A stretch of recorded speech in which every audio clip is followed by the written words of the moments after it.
اور پھر جیسے میں نے ابھی شروع میں آپ کو حدیث ربا کے بارے میں بیان کی کہ اللہ کے نبی کرام علیہ السلام کا ارشاد ہے اور سنداً صحیح روایت ہے، لیکن حضرت عمر فاروق رضی اللہ تعالیٰ نے فرمایا کہ ہمیں اس کی وضاحت نہیں ہو پا رہی. تو پھر صحابہ جو مجتہد تھے انہوں نے اجتہاد کیا.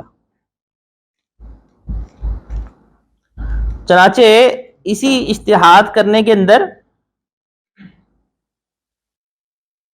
اگر ہم مثال دیکھیں کہ صحابہ کرام رضوان اللہ علیہ مجمعین نے جہاں جہاں اجتہاد کیا ہو اور دیگر صحابہ نے ان سے پوچھا ہو، جیسے میں نے شروع میں آیات بھی آپ کے سامنے کوٹ کی، صحیح بخاری شریف کے اندر ہی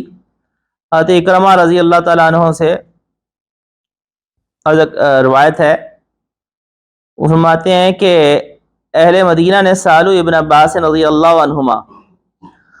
اہل مدینہ نے عبداللہ ابن عباس رضی اللہ تعالیٰ عنہما سے سوال دریافت کیا ایسی خاتون کے بارے میں کہ طافت، جس نے طواف کیا، ثم حاضت، پھر اس کو حیض آ گیا.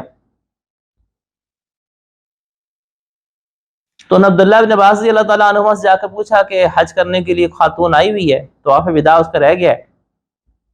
اور طواف وداع اب قافلہ چلنے کا وقت آ گیا ہے، الوداعی طواف کیا نہیں اور اب حیض آ گیا ہے، تو کیا کرے؟ تو کہا کہ ٹھیک ہے، اپنے قافلے کے ساتھ وہ کوچ کر جائے، یعنی اس کے اوپر دم نہیں ہے. اب عبداللہ ابن عباس رضی اللہ تعالیٰ عنہما نے جواب دیا. تو جو پوچھنے والے تھے انہوں نے کہا کہ لا ناخذ بقولک، ہم آپ کی بات کو نہیں لیں گے. کیوں؟ کیونکہ ہم نے زید بن ثابت رضی اللہ تعالیٰ سے پوچھا تھا، وہ تو فرماتے تھے کہ نہیں، یہ طواف زیارت کر، طواف وداع کر کی جائے. تو ہم تو حضرت زید بن ثابت رضی اللہ تعالیٰ عنہ کے فتوے پہ عمل کریں گے. اب میں نے کہا کہ یہ مجتہد صحابہ ہیں، تو جو غیر مجتہد صحابہ ہوتے تھے وہ مجتہد صحابہ سے پوچھ کر عمل کیا کرتے تھے،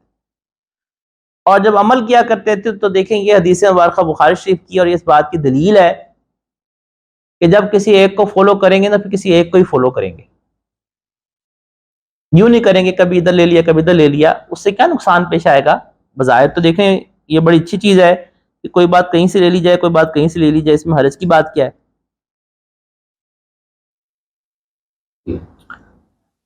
چنانچہ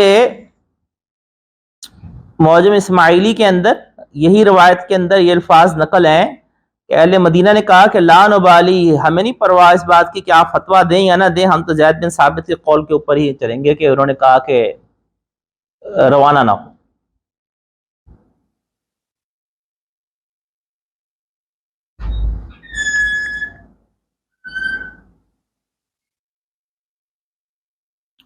دوسری دلیل، یہ بھی صحیح بخاری شریف کی روایت ہے، حضرت موسیٰ اشعری رضی اللہ تعالیٰ عنہ سے کچھ لوگوں نے ایک مسئلہ پوچھا، تو انہوں نے جواب تو دے دیا،